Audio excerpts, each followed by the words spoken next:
President Trump's announcement of universal tariffs on the whole world, including the European Union, is a major blow to the world economy. I deeply regret this choice. Let's be clear-eyed about the immense consequences. The global economy will massively suffer. Uncertainty will spiral and trigger the rise of further protectionism. The consequences will be dire for millions of people around the globe, also for the most vulnerable countries, which are now subject to some of the highest US tariffs, the opposite of what we wanted to achieve. The tariffs will also hurt consumers around the world. It will be felt immediately. Millions of citizens will face higher grocery bills. Medication will cost more, as well as transportation. Inflation will go up. And this is hurting in particular the most vulnerable citizens.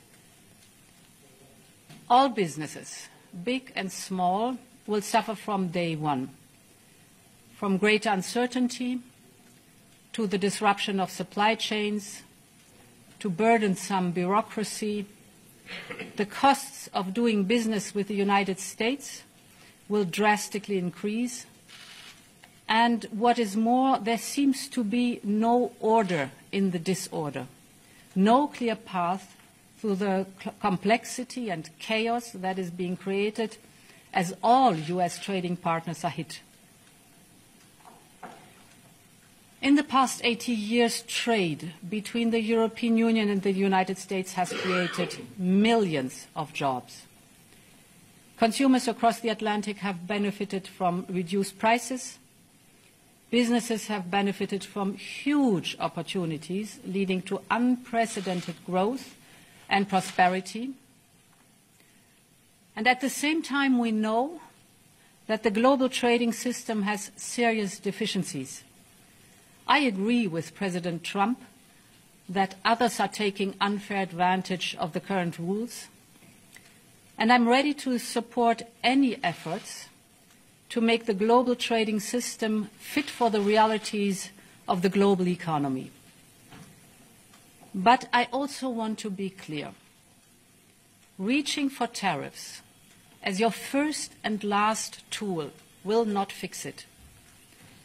This is why, from the outset, we have always been ready to negotiate with the United States to remove the remaining barriers to transatlantic trade. At the same time, we are prepared to respond. We are already finalizing the first package of countermeasures in response to tariffs on steel, and we're now preparing for further countermeasures to protect our interests and our businesses if negotiations fail. We will also be watching closely what indirect effects these tariffs could have, because we cannot absorb global overcapacity, nor will we accept dumping on our markets. As Europeans, we will always promote and defend our interests and our values, and we will always stand up for Europe. But there is an alternative path. It is not too late to address concerns through negotiations. This is why our Trade Commissioner, Maroš Šefčovič, is permanently engaged with his US counterparts. We will work towards reducing barriers, not raising them. I know that many of you feel let down by our oldest ally. Yes, we must brace for the impact that this will inevitably have. Europe has everything it needs to make it through the storm. We are in this together. If you take on one of us, you take on all of us. So we will stand together and stand up for each other. Our unity is our strength. Europe has the largest single market in the world, 450 million consumers. That is our safe harbor in tumultuous times. And Europe will stand at the side of those directly impacted. We have already announced new measures to support the steel and cars sectors. Last week, we limited the amount of steel that can be imported to Europe tariff-free. This will give more breathing space to these strategic industries. Now, we will also convene strategic dialogues with the steel, the automotive and the pharmaceutical sectors, and others will follow.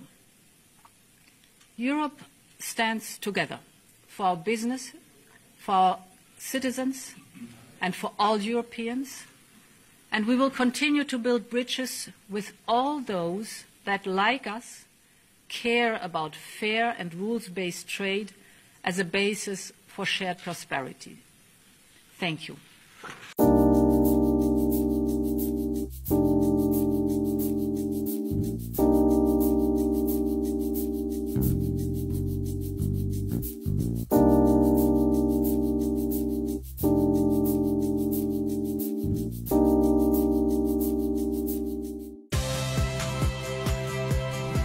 Saya Audrey Chandra, saksikan program-program Kompas TV melalui siaran digital, pay TV, dan media streaming lainnya.